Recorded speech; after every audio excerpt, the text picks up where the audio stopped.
ગુણાતીતાનંદ સ્વામીની કરુણા વર્ષા સૌ પર વરસતી. તેઓ જ્ઞાતિ જાતિ, ધર્મ કર્મ, ભાષા વગેરે ભેદભાવોથી રહિત હતા. આ રસ્તે ભગવાન સ્વામિનારાયણ અનેક વાર પધાર્યા છે અને જ્યાં જ્યાં ભગવાન પધારે તે ભૂમિ તીર્થરૂપ થઈ જાય છે. અને અહીં ભગવાન સ્વામિનારાયણ એકવાર બોલ્યા હતા, આપણું કરવું જોઈએ સર. હાલો લાકડા લઈ આવીએ. હા હાલો.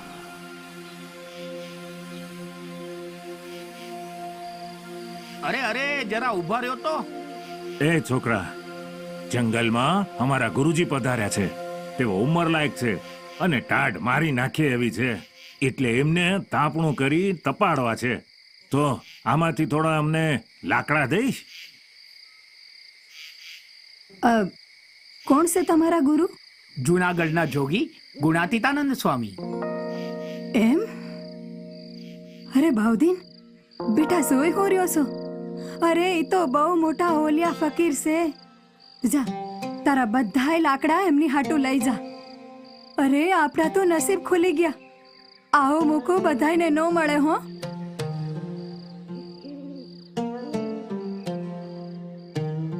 અરે બેટા, આવા કામમાં જાજો વિચાર ન કરાય.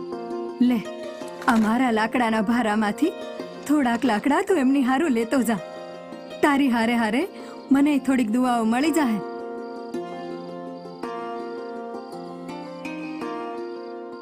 અરે બેટા સાંભળ, જો આ લાકડાના બદલે તને પૈસા દે ને તો એમને ના કહી દેજે, દુઆ માંગી લેજે હો.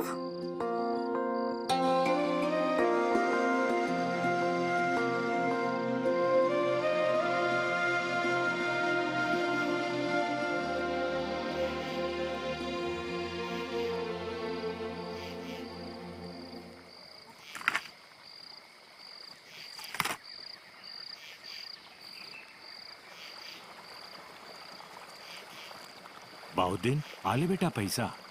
ના ના, મને ના ખપે. અરે લઈ લે, આજ તો છે તારી રોજી રોટી. પૈસાથી પેટ ભરાય, શરીર ઢાંકવા માટે કપડાં મળે, પણ તકલીફો તો દુઆઓથી દૂર થાય.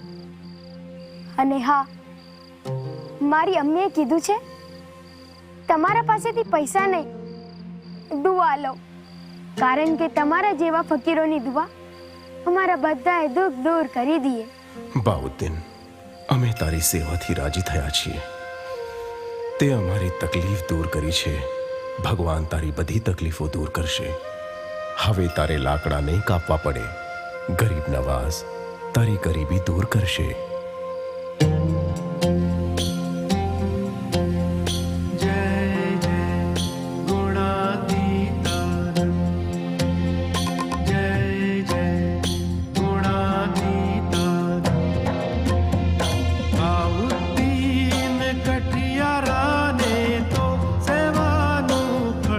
हम आपकी बेटी के साथ निकाह करके हम उन्हें अपनी शरीक हयात बनाना चाहेंगे.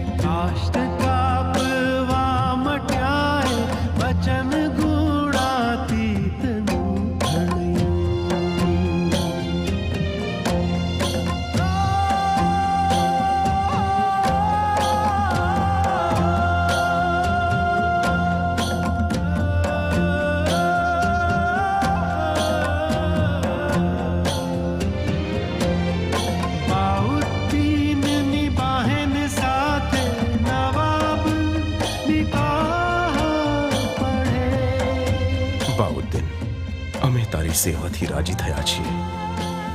તે અમારી તકલીફ દૂર કરી છે. ભગવાન તારી બધી તકલીફો દૂર કરશે. હવે તારે લાકડા નહીં કાપવા પડે. ગરીબ નવાઝ તારી ગરીબી દૂર કરશે.